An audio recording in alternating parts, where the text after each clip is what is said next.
On P5js, we have two basic functions, the setup and draw. The setup is where we do our initializations like the canvas size, and the draw function is where we put the code that must be run on a loop like for an animation. So the setup only runs once, and the draw function runs continuously. That is by default. On our sketch file here, we're just going to create a simple animation. Let's create a variable x and define it as 0.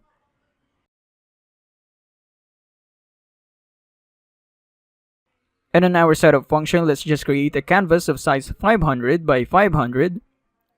And let's make the background blue by giving the blue pixel a value of, let's say, 100.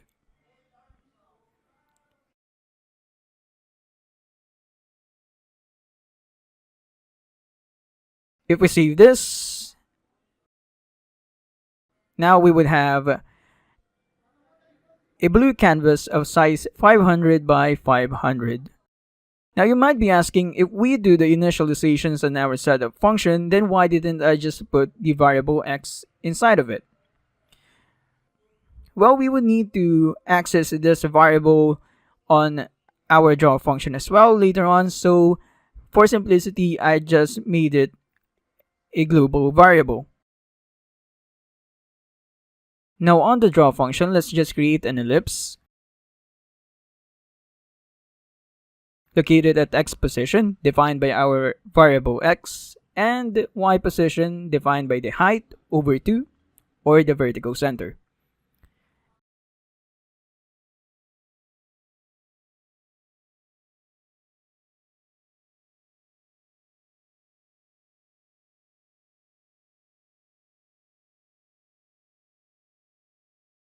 And let's make the size 40.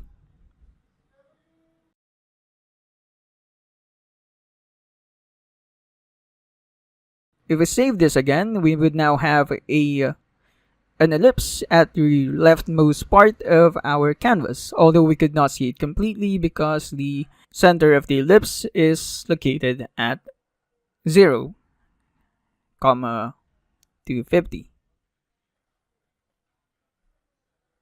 Next, we're going to animate this ellipse to make it move across our canvas. And to do that, we have to update the value of our x variable. We would increment this variable every time the draw function loops. So x plus equals 1.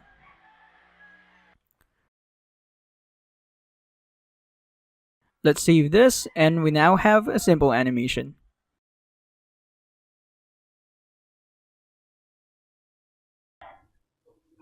To load P5js onto a page, one of these two functions, the setup and draw, must be present in your code, although not necessarily both. So what we're going to do next is to try to remove one of these functions and see what's going to happen. So let's move all of our code inside of our draw function.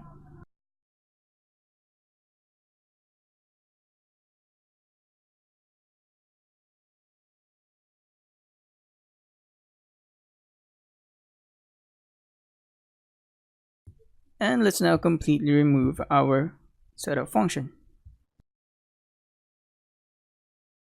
So as we could see, we still have an animation, although it's not leaving that kind of black trail as it does when we have the setup function. And one thing to note here is that by doing this, we're redefining the canvas and the background continuously every time the draw function runs. So that might be helpful when we would want to also change the canvas and the background alongside with other elements in our animation. But for our simple animation here, that this would be unnecessary. So next, let's see what's going to happen if we do the reverse if we remove the draw function instead.